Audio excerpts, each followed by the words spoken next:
ओम विश्वानिदेव सवितर्दुरितान् पराशुयत् भद्रं तन्नयासु। ओम भद्रं कर्णेभिः शृणुयाम देवा भद्रं पश्येमाक्षभिर्यजत्रा स्थिरैरङ्गैस्तुष्टुवासुस्तनुभिः वशेमहि देवहितं यदायुः। ओम वेद प्रेम स्तुति श्रोतां संप्रति हम सब ऋग्वेद के सप्तम मंडल के 99वें सूक्त की व्याख्या में प्रवेश करने जा रहे हैं।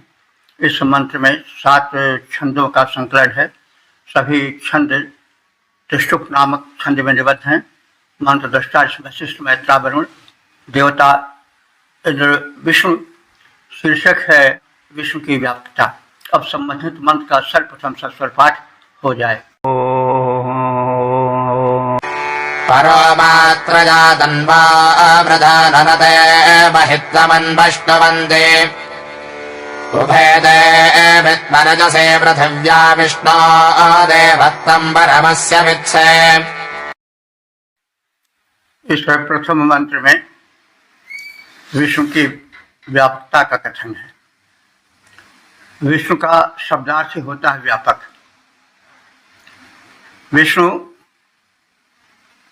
आदित्य मंडल के एक सदस्य हैं। 12 देव हैं आदित्य मंडल में, और विष्णु को इंद्र का सखा भी कहा गया है। इंद्र के सहायक सखा के रूप में वेदों में विष्णु को देखा गया है। विष्णु संबंधित सूक्त 4 या 5 हैं। तो इस प्रकार से यदि तात्विक दृष्टि से और यथार्थ रूप में देखा जाए तो विष्णु सूर्य के ही एक रूप हैं, और जितने नाम हैं विष्णु के या आदित्य मंडल में, वे सविता, अर्यमा, पूषा, भग आदि ये सब सूर्य के ही भिन्न भिन्न रूपों के नाम से संबंधित हैं या रूप से संबंधित हैं। तो सूर्य बड़ा व्यापक है, और जो देव हैं जैसे वायु देवता है, मरुदगण है, जल है, अंतरिक्ष है, यानी भिन्न भिन्न देवता हैं। तो वायुदेव तमाम ऐसे ग्रह और नक्षत्र हैं यहाँ की वे है ही नहीं है। जल की भी यही स्थिति है। हमारे यहाँ आप जल भी देवता हैं, लेकिन जो सूर्य देवता हैं वो सर्वत्र व्यापक हैं। जहाँ वायुमंडल नहीं वहाँ भी उनकी किरणें जाती हैं। जो बहुत दूर के ग्रह नक्षत्र वहाँ भी किरणें जाती, ऊपर भी उनका उतना ही प्रसार है, अगल बगल दाएं बाएं भी उनका उतना ही प्रसार है, नीचे भी सूर्यदेव का उतना ही प्रकाश है। तो मूल रूप में यदि देखा जाए, वेदाध्ययन किया जाए, तो मुख्य देवों का मंडल जो आदित्य मंडल ही है। आदित्य मंडल में सूर्य के विभिन्न गुणों या आदित्य के विभिन्न गुणों के कारण ही भिन्न भिन्न नाम दे दिए गए हैं। तो विष्णु को यानी आदित्य मंडल के एक सदस्य को विष्णु कहा गया। आदित्य सूर्य को कहते हैं। तो विष्णु इसलिए कहा गया कि वे व्यापक हैं, ऊपर नीचे दाएं बाएं सर्वत्र उनका प्रसार है। इसी तरह से सूर्य भी आदित्य मंडल में आते हैं।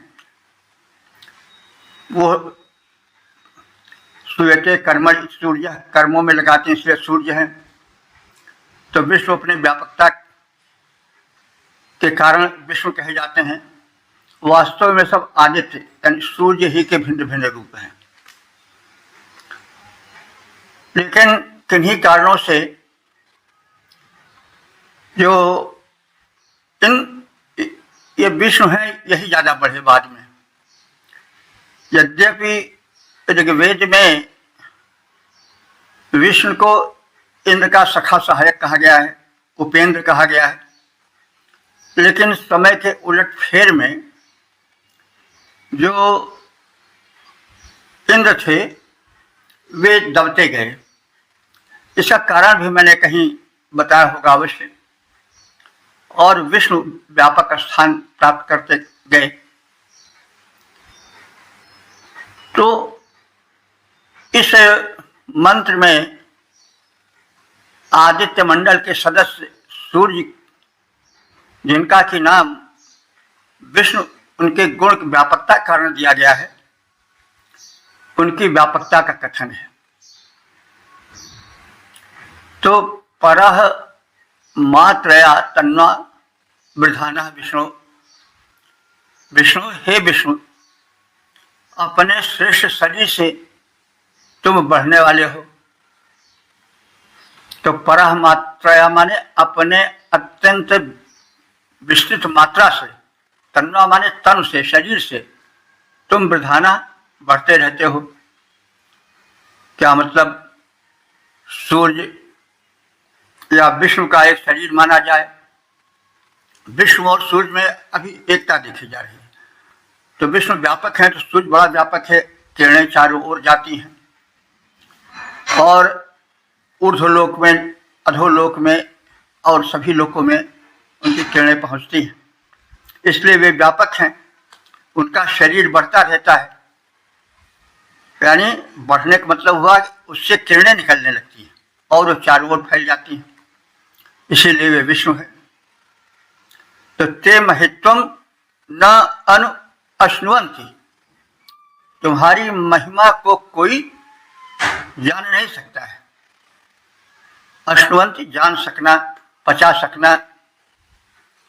तो तुम्हारी महिमा इतनी विशाल है कि उसका पार कोई पा नहीं सकता है।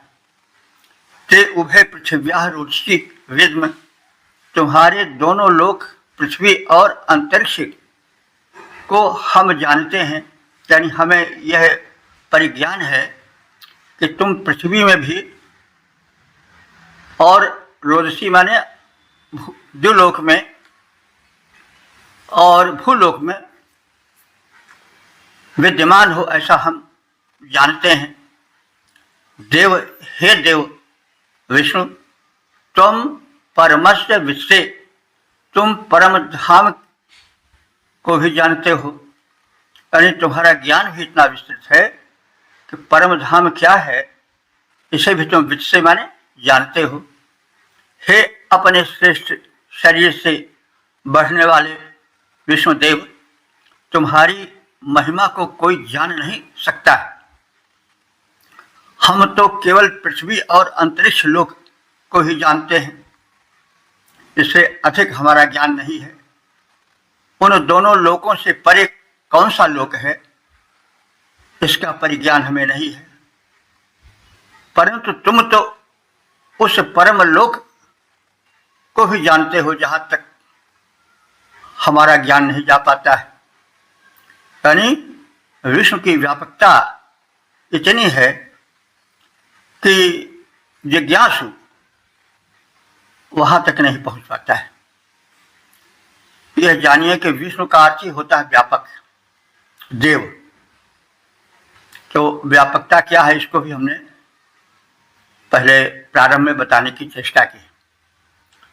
तो तीनों लोकों से भी आगे फैला देह तुम्हारा, तीनों लोकों से भी आगे फैला देह तुम्हारा, वहां न पाता पहुंच प्रभो सीमित ज्ञान हमारा।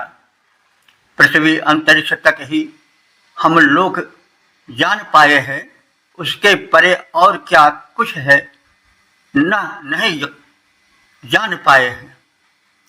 इसके आगे जो विस्तृत ब्रह्मांड अदृष्ट पड़ा है उसको तुम्हें जानते स्वामी, भाव यही उमड़ा है।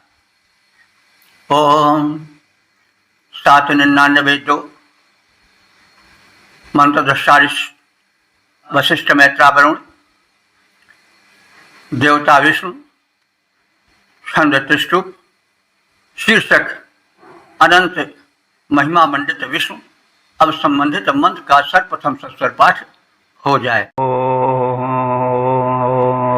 न ते विष्णो जायमानो न जातो देवमहिं नः परमन्तमाप उदस्तभ्यानागमृष्वम् बृहन्तम् दाधर्थप्राचीङ्ककुभम् पृथिव्योः। इस दूसरे मंत्र में विष्णु की अनंत महिमा का कथन है। विष्णु देव, हे विष्णुदेव, ते महिम्नम परम अंतम, तेरी महिमा का अंत नहीं है, वह अपार है। न जायमानः न जाता आप उस महिमा को, न तो पैदा हुए लोग जान सके हैं, न पैदा होने वाले लोग जान पाएंगे। जायमानः माने जो जन्म लेने वाले हैं, और जाता माने जो जन्म ले चुके हैं। ये दोनों नहीं जान पाए हैं, नहीं जान सकते हैं। ऋष्वम बृहंतम नाकम अस्तपना। ऋष्वम माने दर्शनीय, बृहंतम माने व्यापक विशाल, नाकम माने स्वर्ग, अस्तभना तुमने ऊपर ही स्थिर किया है। तो जो लोक हैं तुमने ऊपर ही स्थित कर दिया है। अब इसका तात्पर्य क्या होगा? ऐसा कहा जाता है, अब आज का विज्ञान बताता है कि जितने सूर्य के ग्रह हैं, बृहस्पति, मंगल, शनि, शुक्र आदि, ये सब सूर्य की आकर्षण शक्ति टिके और वे सूर्य की परिक्रमा करते हैं। वे दाएं बाएं ऊपर नीचे नहीं जाते हैं। तो यही अर्थ ये शब्द प्रकट कर रहे हैं कि ऋष्वम बृहंतम नाकम अस्तभना, तुम दर्शनीय हो और दर्शनीय विशाल द्विलोक में फैले लोक, और तुम्हारे दाएं बाएं फैले लोक तुम्हारे ही कारण स्थिर हैं। यानी हमारे ऋषियों मुनियों को बहुत पहले, ईसा से 10-12 हजार साल पहले कम से कम यह ज्ञान हो गया था कि सूर्य की आकर्षण शक्ति से तमाम ग्रह टिके हुए हैं। इस अनंत आकाश में निराधार टिके हुए हैं। पृथिव्या प्राचीन कुकुभम दाधर्थ। पृथ्व्या माने पृथ्वी के, प्राची माने पूर्व, पृथिव्या प्राचीन, पृथ्वी के पूर्व दिशा में, प्राची माने पूर्व होता है और कुकुभ माने दिशा होता है। तो फिर पृथिव्या प्राचीन कुकुभम दाधर्थ, तुमने पृथ्वी की पूर्व दिशा को भी धारण किया है। यानी पूर्व दिशा का ज्ञान किससे होता है? सूर्य से होता है, और वही प्राचीन दिशा को धारण करना होता है। सूर्य जिस ओर उदित होता है उस दिशा को हम प्राचीन दिशा मान लेते हैं। तो दिशा का बोध भी सूर्य से ही होता है।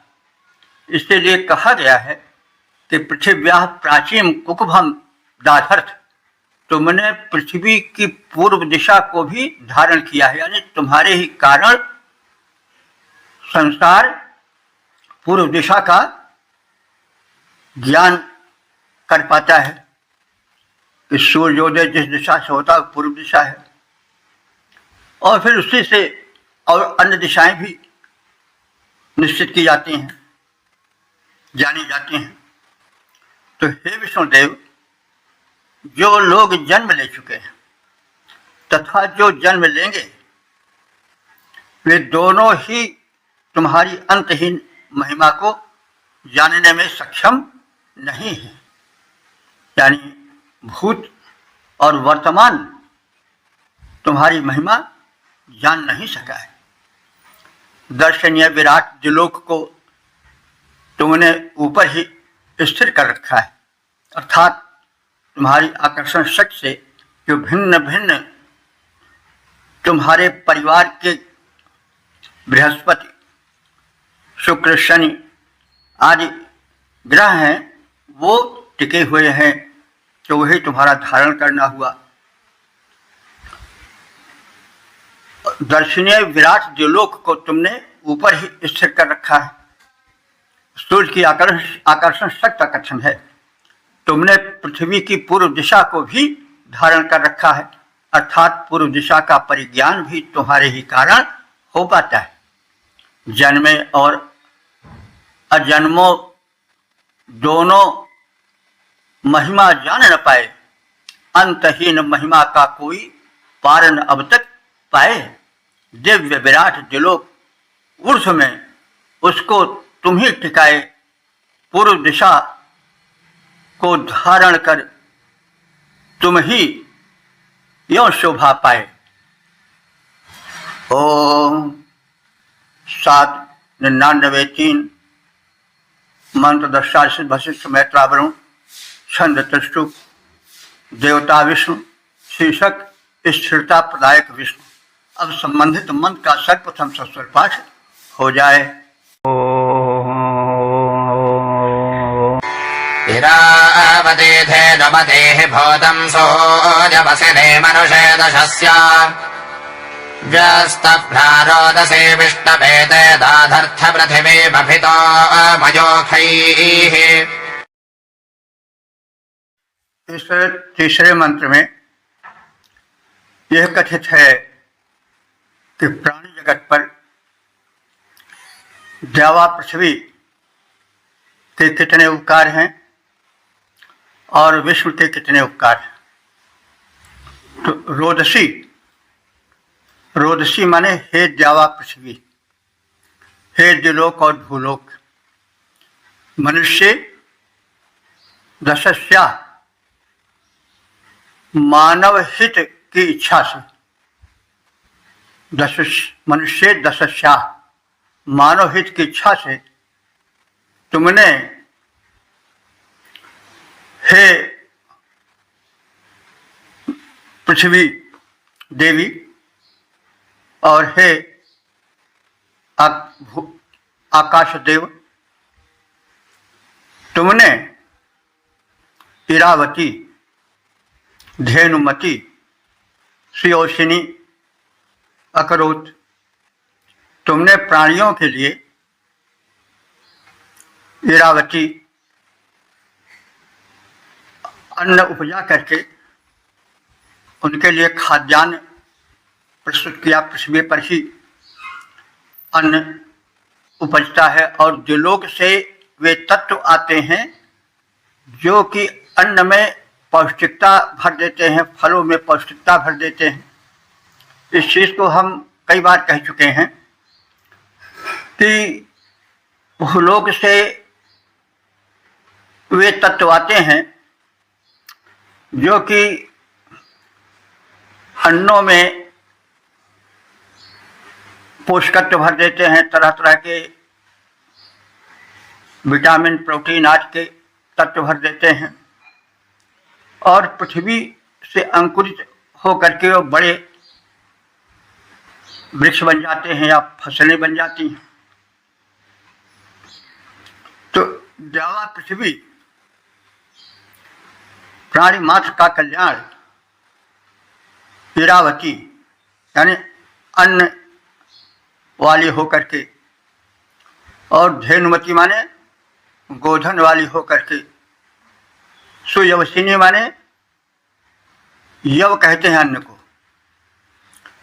वैसे यव एक अन्न विशेष के लिए है, लेकिन व्यापक रूप में अन्न मात्र के लिए इसका प्रयोग होता है। सुशब्द विशेषण रूप में लगाया गया कि सुंदर अन्नों वाली पृथ्वी यानी भूमंडल हो जाता है। तो तात्पर्य यह है कि देवा और पृथ्वी दोनों मिल करके प्राणियों का उपकार ईरावती करके यानी अन्न वाली हो करके इस भूमि को अन्न वाली बनाती हैं और धेनु वाली बनाती हैं। गायों से बड़ा कल्याण होता है। दुग्धादि के द्वारा कृषि कर्म के क्षेत्र में ये बड़ा कल्याण करती हैं। और सुयवसिनी ये सुंदर अन्न को, श्रेष्ठ अन्न को, पोषक अन्न को प्रकट करती हैं। तो यह देव और पृथ्वी का प्राणी मात्र के लिए, प्राणी जगत के लिए उपकार है।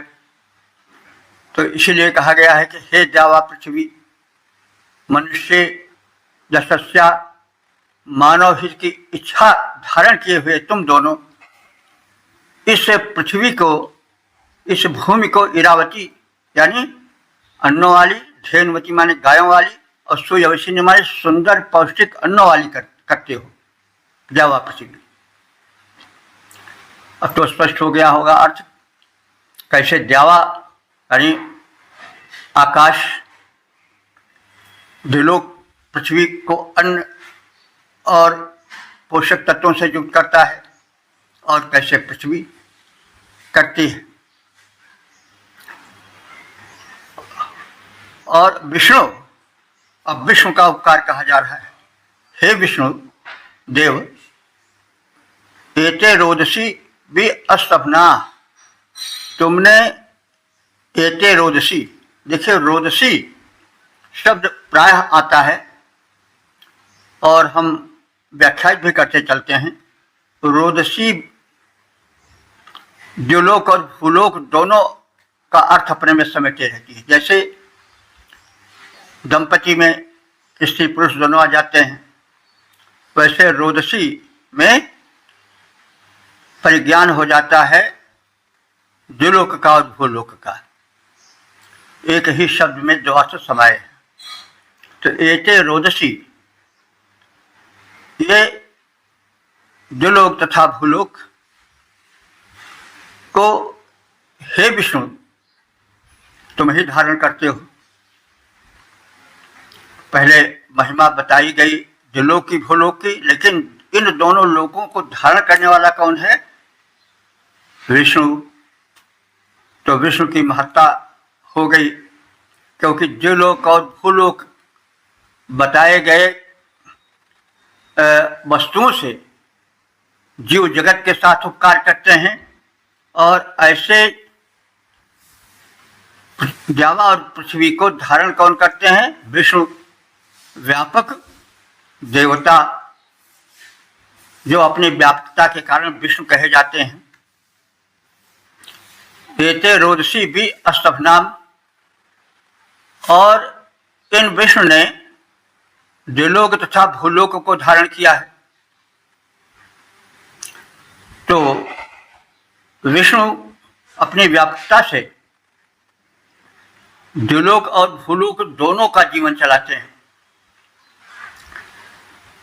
रोदसी को माता पिता के रूप में भी कहा गया है। तो मयूखै पृथ्वीम अभितः दाधर्थ, मयूखै माने होता है पर्वतों से, मयूख माने पर्वत, मयूखै माने पर्वतों द्वारा। वैसे लौकिक संस्कृत में जो हम लोग जिस रूप को संस्कृत कहते हैं, जो चल रही लौकिक संस्कृत है, इसमें मयूख तो किरण को कहते हैं, लेकिन पुरानी संस्कृत यानी वैदिक संस्कृत में मयूख पर्वतों के लिए आया है। तो मखयु मयूखै पृथ्वीम अभितः दाधर्थ, हे विष्णुदेव, तुमने पर्वतों के द्वारा पृथ्वी को भी अभितः माने चारों तरफ से दाधर्थ माने सुस्थिर किया है। तो यह कैसे? अब यानी पृथ्वी को पर्वत धारण करें और विष्णु यह व्यवस्था करें, यह कैसे? भाई पृथ्वी तो धारण करती है पहाड़ों को, पर्वतों को, यह बात तो बड़ी सीधी है, लेकिन जो पहाड़ है, पर्वत है, वो पृथ्वी को धारण किए हैं, यह कैसे?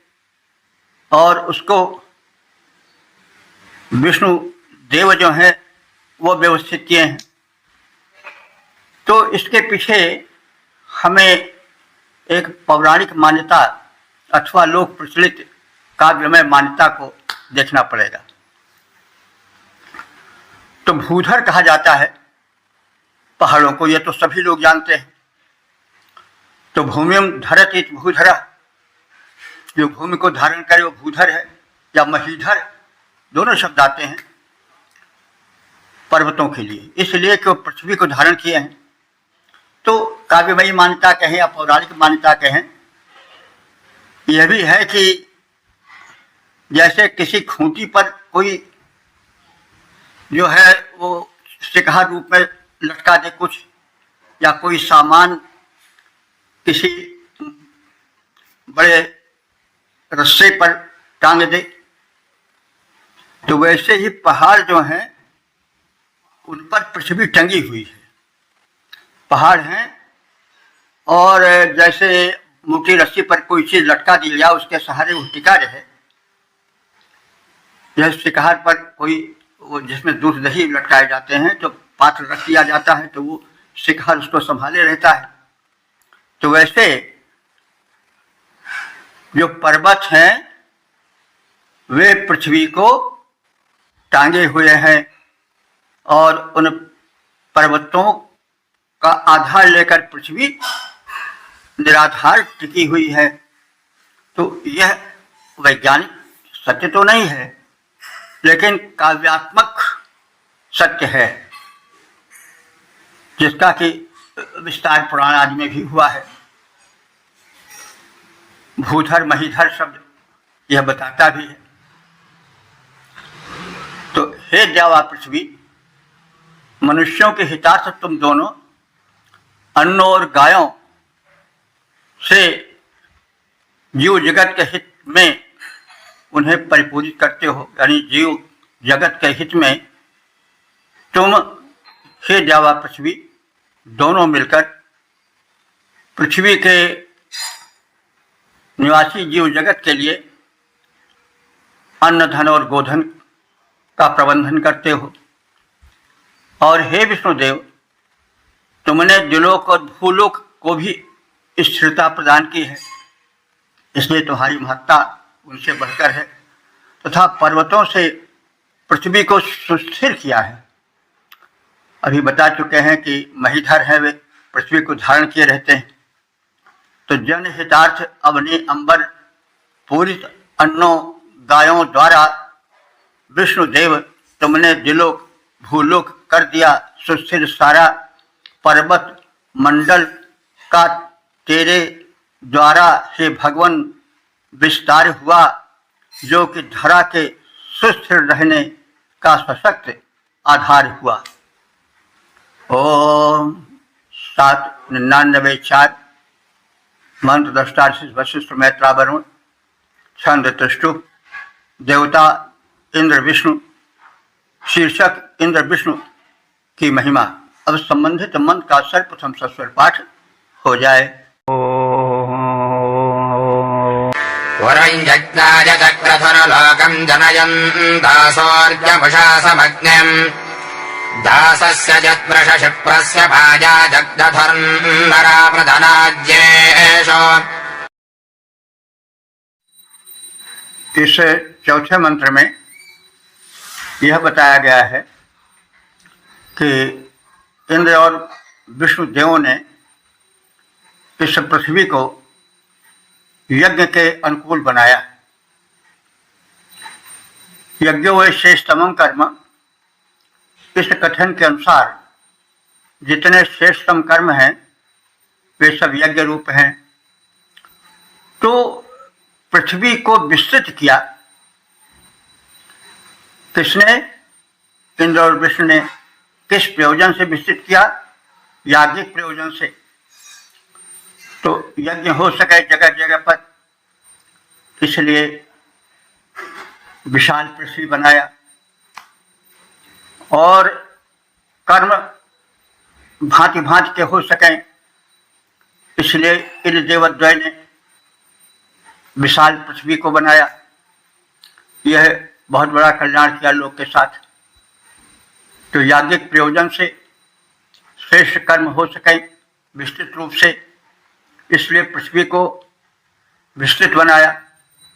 पृथ्वी का अर्थ ही होता है जो विस्तृत हो, पृथु, पृथु से विस्तृत के अर्थ में आता है। और यह यज्ञ कर्म सकुशल चल सके, इसलिए हे देवद्वय इंद्र और विष्णु, तुमने सूर्य को बनाया, सूर्य की व्यवस्था की ताकि प्रकाश फैले, ताप फैले, अंधकार और हिममय न हो जाए जगत। हम सब जानते हैं कि जहाँ सूर्य का प्रकाश नहीं पहुँचता है वहाँ हिममय प्रदेश हो जाता है। तमाम ग्रहों में है, हमारी पृथ्वी पर ही जो उत्तरी ध्रुव और दक्षिणी ध्रुव है या आर्कटिका प्रदेश हैं, वहाँ किरणें सूर्य की इतनी तिरछी पड़ती हैं या इतनी अल्प पड़ती हैं कि वहाँ पर सब बर्फ हो जाता है और एक अंकुर नहीं उत्पन्न होता। तो जब अंकुर नहीं उत्पन्न होगा, सब बर्फ हो जाएगा, तो कैसे कर्म क्षेत्र होगा, कैसे यज्ञ होगा? तो जो ध्रुव प्रदेश हैं, जो बर्फाच्छादित हैं, वे सूर्य की किरणों के न पहुँचने के कारण हैं। तो इस प्रकार से सूर्य ने पृथ्वी को यज्ञ योग विस्तृत रूप से बनाया। ध्रुव प्रदेश तो बहुत विस्तृत नहीं है, व्यापक पृथ्वी बनाया, इसलिए कि वहाँ यज्ञ हो सके, वहाँ विधिवत प्रकाश फैल सके सूर्य के द्वारा, कर्म क्षेत्र विशाल हो, शुभ कर्म हो। इसलिए हे इंद्र और विष्णुदेव, तुमने लोक कल्याण को ध्यान में रख करके सूर्यमंडल बनाया। उषासम माने प्रकाश उत्पन्न करने वाली, प्रकाश की जननी उषा को बनाया, उसकी व्यवस्था किया और अग्नि को बनाया। यह लोकोपकार में कर्म क्षेत्र को विस्तार हेतु उत्तम कर्म किया जनहित में। और नरा, नर का द्विवचन है नरा, वैदिक व्याकरण के हिसाब से नर कहते हैं नेतृत्व करने वाले को। नेतृत्व जो अपने ज्ञान शक्ति कर्म द्वारा नेतृत्व करे, लोगों को सही रास्ते पर लावे, भूले भटके न हो पावे लोग, इसलिए नेता कहलाया जाता है। तो नेता शब्द तो इधर बड़ा निंदित हो गया था, क्योंकि नेता जिनको कहा जाता था वे निकृष्ट कर्म में संलग्न हो गए, इसलिए कुछ दिनों तो नेता शब्द गाली का प्रतीक माना जाता था। कैसे नेताजी हैं तो बहुत बड़े, तो लोग अच्छा नहीं मानते थे। तो हमने बताया कि शब्दों का उत्थान पतन होता रहता है। तो ऋग्वेद में नर शब्द बड़ा उत्तम शब्द है, जो नेतृत्व करता है, पथ प्रदर्शन करता है, पूरा रास्ता बताता है, भटकने से रोकता है, बचाता है, वो नर है, नेतृत्व विधायक है। तो हे दोनों नेताओं इंद्र और विष्णु, विशेष शिप्रस्य दासस्य चित, बलवान और सुरक्षित शत्रु की माया प्रचना जेषु जगनतु, उनकी माया को, उनके कपट जाल को संग्राम में विनष्ट किया। तो वृष शिप्रस्य दासस्य चित, वृष माने बलवान, शिप्रस्य माने कवच धारण करने वाले सुरक्षित शत्रु की माया को, कपट जाल को तुमने नष्ट किया और संग्राम में उनको विनष्ट किया, उनसे युद्ध छेड़कर उन्हें परास्त किया, उनकी माया को, उनकी शक्ति को नष्ट किया। क्योंकि सृष्टि के संतुलन हेतु मायावी शक्तियों का, छल कपट करने वाले लोगों का विनाश आवश्यक है। जो माया फैलाते हैं, छल कपट करते हैं, वे राक्षस हैं, वो असुर हैं। वे सृष्टि में सत्कर्म नहीं होने देते हैं, वे लोगों को भटकाते रहते हैं। तो इसलिए उनका विनाश आवश्यक है। नहीं तो सब जब छली कपटी हो जाएंगे तब फिर एक दूसरे को, वो उनको ठगेंगे, वो उनको ठगेंगे। जो तू ठगी है और को तो ही लूटेगो, और तो यही कथन चलता है, जो तू ठगी है आन को तो ही लूटेगो आन, और सौदा ज्यों का त्यों रहा, व्यर्थ गया ईमान। तो कुछ समय में कभी कभी आज तो थोड़ा बढ़ा चढ़ा मिलता है रूप कि जो भाई छल कपट से धन पैदा कर ले वही सही आदमी है, वही बड़ा चतुर है, वही बड़ा निपुण है, वही धन्यवाद योग्य है। तो जब सब यही एक दूसरे को लूटने लगेंगे तो जो दुकानदार है वो सौदा खरीदने वालों को लूटेगा, उसको डॉक्टर लूटेगा। इस तरह से एक दूसरे लूटेंगे तो फिर जब लुटेरे हो जाएंगे तो क्या होगा। तो इसलिए आवश्यक है कि लुटेरों को मान सम्मान न दिया जाए और उनका विनाश किया जाए। इंद्र और विष्णु यही करते हैं, स्वयं विनाश करते हैं, प्रेरित कर देते हैं, किसी न किसी रूप में लोग पैदा हो जाते हैं। तो हे सशक्त देव, तुम विष माने बलवान, शिप्रस्थ माने पुष्ट, कवचधारी, दासस्य माने दासों की, दास शब्द कौन है, जो कि बड़े ही लुटेरे होते हैं, दस्यु हैं। उनको तुम ऐसे सुरक्षित शत्रुओं को, उनकी मायाओं को तुम प्रतनाजेश माने युद्धों में, जगतु माने मार डालते हो। उनकी मायाओं को संग्राम में तुम विनष्ट कर देते हो। तो हे नेतृत्व करने वाले इंद्र और विष्णुदेव, सृष्टि रूपी यज्ञ को संचालित करने के लिए तुमने विस्तृत पृथ्वी का व्यापक स्थान बनाया है, कर्म क्षेत्र को प्रशस्त किया है, सूर्य, उषा और अग्नि को उत्पन्न किया है। तुम दोनों ने बलवान राक्षसी प्रवृत्ति वाले शत्रुओं की माया को संग्राम में विनष्ट किया है, यानी उनसे युद्ध छेड़ा और उनको नष्ट कर दिया। जब वो नष्ट हो गए तो उनकी माया भी नष्ट हो जाएगी, उनके क्रूर कर्म भी नष्ट हो जाएंगे। तो तुमने यह उत्तम कार्य लोकहित में किया है। श्रेष्ठ यज्ञ संचालन हित स्थान विशाल बनाया। हे इंद्र और विष्णु, तुम दोनों ने श्रेष्ठ यज्ञ संचालन हित स्थान विशाल बनाया। सूर्य, अग्नि को, उषा आदि को तुमने रूप दिलाया। हे नेताओं इंद्र विष्णु, तुमने विक्रम दिखलाया, बलि शत्रु की माया टाली, रण में उन्हें मिटाया। ओम 799-5 मंत्र दृष्टा वशिष्ठ मैत्रा वरुण, छंद त्रिष्टुप, देवता इंद्र विष्णु, शीर्षक दानव संहारक देवता इंद्र विष्णु। अब संबंधित मंत्र का सर्वप्रथम सस्वर पाठ हो जाए। इंद्रा विष्णु द्रंहिता शंबरस्य नवपुरो नपतिन्दष्टधिष्ठम् शतं वर्त्यनः सहस्रं च साकं हथो अप्रत्यसुरस्य वीरोन्। इस पांचवें मंत्र में परम पराक्रमी इंद्र और विष्णु के पराक्रम का कथन है। उन्होंने शंबरासुर नामक दैत्य का और उसके साथ रहने वाले अन्य असुरों का संहार किया। तो इंद्र विष्णु हे इंद्र और विष्णुदेव, तुम दोनों ने संवरस से दृढ़ता नवनवति च पुनः संरक्षितम। तुम दोनों ने संवरस माने संवरासुर, एक राक्षस का नाम था। संवर माने माया होता है, वो मायावी था, इसलिए उसका नाम संवर पड़ गया होगा। तो तुमने संवर नामक असुर के या दैत्य के दृढ़ता माने बड़ी दृढ़ता से बनाई गई नवनवति, नवनवत माने 99, पुनः माने नगरों को, स्नथिष्ठ माने धूल में मिट्टी में मिला दिया, विनष्ट कर दिया।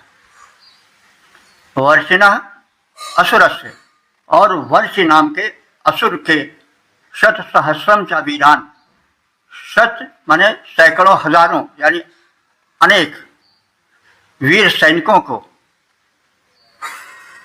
अप्रति साकम हथा, अप्रतम माने अब जो कि प्रतिमा या जिसका या जिनकी शक्ति का नाप तोल ना हो सके, जो अप्रतिम हो, ये विशेषण है किसका? जो संवरासुर के वीर सैनिक थे, जो कि अप्रतिम थे, और उनको साकम माने साथ ही साथ, हथा माने मार गिराया। तो शत सहस्रम चा वीरान, उस संवरासुर और वर्षिन नाम के असुरों के पुरियों को नष्ट किया, साथ ही साथ उनके जो सैकड़ों हजारों वीर सैनिक थे, सहायक थे, उनको भी मार गिराया। वे अप्रतिम थे, बड़े ही बलवान थे। तो हे इंद्र और विष्णु, तुम दोनों ने संवरासुर के सुदृढ़ 99 पुरों का विध्वंस कर दिया। तुमने वर्ष नामक असुर के सैकड़ों हजारों वीर सैनिकों को असाधारण रीत से मार गिराया। हे इंद्र विष्णु, तुमने निज बल का परिचय प्रबल दिया। हे इंद्र विष्णु, तुमने निज बल का परिचय प्रबल दिया, संवर की 99 पुरियों को नष्ट किया। वर्ष नाम के वर्चस्वी दानों का किया सफाया, शत सहस्र वीरों को उसके रण में मार गिराया। ओम 797 6 मंत्र दृष्टा वशिष्ठ में प्रावरुण, छंद त्रिष्टु, देवता इंद्र विष्णु, शीर्षक है वृद्धि हेतु प्रार्थना। अब संबंधित मंत्र का सर्वप्रथम सस्वर पाठ हो जाए। इयं मनीषा बृहते बृहन्तो रुक्रमादवसा वर्धयन्ति, ररेवां स्तमं विदधे सविष्टापिन्वदमिषा वृजनेष्विन्द्र। इस छठे मंत्र में इंद्र विष्णु इन देवद्वय से यह प्रार्थना है, युद्ध के संकट काल में अन्न की कमी न होने पावे। इयं बृहति मनीषा, हे देवद्वय, यह हमारी बहुत बड़ी स्तुति है जो बुद्धि और विचार पूर्वक की गई है। मनीषा बुद्धि विचार पूर्वक, यह मेरी स्तुति है जो बुद्धि और विचार पूर्वक की गई है। बृहंता और क्रमा तव सा वर्धयन्ति, यह जो हमारी विचार पूर्वक स्तुति है वो बृहंता उरुक्रमा, बृहंता माने व्यापक बड़ी, उरुक्रमा माने पराक्रमी। तो क्रम पराक्रम को कहते हैं। क्रम शब्द तो सिलसिले में प्राय हम लोग जानते हैं, लेकिन क्रम के साथ वी उपसर्ग का तो विक्रम हो जाता है, तो स्पष्ट है। तो उसी प्रकार से उर जो है विस्तार का अर्थ में आता है। तो उरुक्रमा माने महान पराक्रमी। तो विक्रम, विसर्गा, क्रम जो है वह पराक्रम के लिए आया। तो बृहंता उरुक्रमा ने व्यापक पराक्रम वाले इंद्र और विष्णुदेव का हमारी यह प्रार्थना जो है वो यश और गौरव बढ़ाने वाली है। इंद्र विष्णु, हे इंद्र और विष्णुदेव, विदथेषु यज्ञों में तुम्हारा जो है वह स्तुति, तुम्हारी स्तुति या तुम्हारा स्तोत्र जो तुम्हारे यश और बल का वर्णन कर रहा है वह ररे माने समर्पित करता हूँ, प्रस्तुत करता हूँ तुम देवद्वय को। उसके बदले में तुमसे यह प्रार्थना है कि वृजनेषु, वृजनेषु माने युद्धों में जो संकट काल होता है किसी भी देश के लिए, आपातकाल होता है, इमरजेंसी पीरियड होता है, तो वृजनेषु युद्धों में, युद्धों के संकट काल में ईशः पिन्नुतम, ईश कहते हैं अन्न को, पिन्नुतम माने पर्याप्त रूप से प्रदान करो। तो युद्ध के आपातकाल में हमें पर्याप्त मात्रा में अन्न को देते रहो, अन्न का अभाव न होने पावे। यह महती मननीय स्तुति महापराक्रमी इंद्र का और विष्णु इन देवद्वय का बलवर्धन करने वाली है, यश बढ़ाने वाली है। हे इंद्र और विष्णु, यज्ञों में मैं तुम्हें स्तोत्र प्रार्थनाएं अर्पित करता हूँ। तुम दोनों देवों से यह सादर प्रार्थना है कि युद्ध के संकट काल में हमारा अन्न अल्प न होने पावे, अन्न को बढ़ाए रहो, जिससे आपातकाल में, इमरजेंसी पीरियड में अन्न का अभाव न हो सके। यह महती मननीय प्रार्थना सुखद हमारी परम पराक्रमी इंद्र विष्णु, यश बल वर्धनकारी देवों, तुम्हें समर्पित यह स्तोत्र हमारा युद्ध काल में अन्न बढ़ाओ, बहा कृपा की धारा। ओम 799 मंत्र दृष्टा वशिष्ठ मैत्रा वरुण, देवता विष्णु, छंद त्रिष्टुप। शीर्षक है विष्णु से रक्षार्थ प्रार्थना। अब संबंधित मंत्र का सर्वप्रथम सस्वर पाठ हो जाए।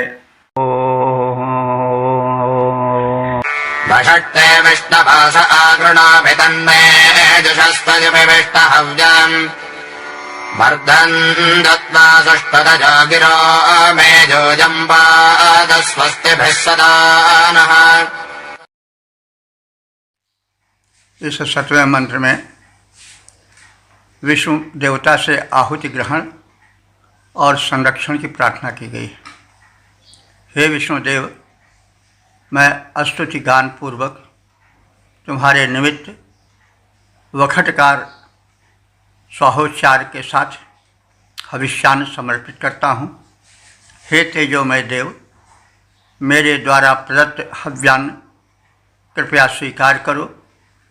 तुम कल्याण साधनों द्वारा सदा हम सबकी रक्षा करते रहो। हे विष्णु देवता, करता हूँ मैं सादर स्तुति गान, वखटकार पूर्वक करता हूँ अर्पित मैं हव्यान्न। करो देव स्वीकार समर्पित यह हव्यान्न हमारा, रक्षा करो सदैव देव निज रक्षण साधन द्वारा। इस प्रकार से हम सब ने ऋग्वेद के 7वें मंडल के 99वें सूक्त के 7 मंत्रों का संक्षिप्त में शब्दार्थ भावार्थ आदि प्राप्त किए और उसमें निहित ज्ञान का हम लोगों ने सुनने का सुअवसर, कहने का सुअवसर पाया। तो इसमें 7 मंत्र हैं और संपूर्ण मंत्रों का योग जो अब तक व्याख्यायित हो चुका है वो हो चुका है 5923। तो यह परम सौभाग्य का विषय है कि हम सब यह सुअवसर पा रहे हैं। आप सबसे अनुरोध है कि इन मंत्रों का मनन करें, चिंतन करें और परम कल्याण करें, आत्मविकास करें और परिवार, समाज और राष्ट्र के विकास में योगदान दें। मानव तन के पाने का यही उद्देश्य है। यह आर्ष ज्ञान हमारी भारत भूमि का ज्ञान है। हम सब इसे चारों ओर प्रचार प्रसार करें, यही हमारे सबका जो है उत्तम कर्तव्य होगा। इससे ऋषियों की आत्मा को संतोष मिलेगा जिन्होंने इस चिंतन को यह रूप दिया। ओम सर्वे भवन्तु सुखिनः, सर्वे सन्तु निरामयाः, सर्वे भद्राणि पश्यन्तु, मा कश्चित् दुःखभाग् भवेत्।